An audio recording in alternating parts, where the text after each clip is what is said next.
तो अम्मा पाला की। हाँ बैठ गया अम्मा।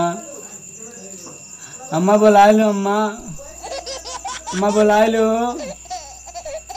यहाँ हमारी जिंदगी बिया खेत लेवा होगा अम्मा। सठवा बहुत खेत बैठा होता अम्मा। अरे अम्मा बुला ले। अरे हम तो गैया चराए दे बरे।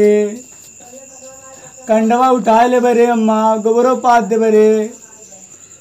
अरे बुला ले भाव नहीं तो यार ये भी तो निराइक पड़ी। अब इन खाली बैठवाया सर और कुछ देवे नहीं किया है। अब कहा था हम दूसरे जगह ही भेजब।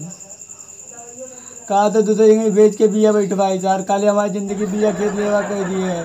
सुबह एक सर चना दे के घोड़ा बनावत 6 से 12 मरो 12 6 मरो पार्ट टाइम में कबो रतिया काट 2 बजे तक खेतवा। हेलो अरे 2 बजे तक घोड़वा हमारे ले हुए रात।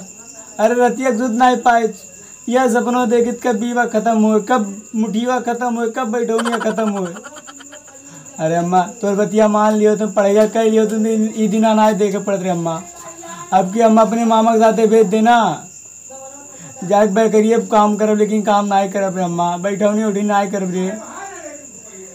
अरे पहाड़े चढ़क कहो तो चढ़ जाए लेकिन बैठे कहो चढ़े तो चढ़ जाए लेकिन ये बैठौनी उठौनी ना आत रे अम्मा। अब भी आवत हमार ना करे लेकिन यहाँ से बुला ले पाओ। अब हम भी आवा करे ना करे।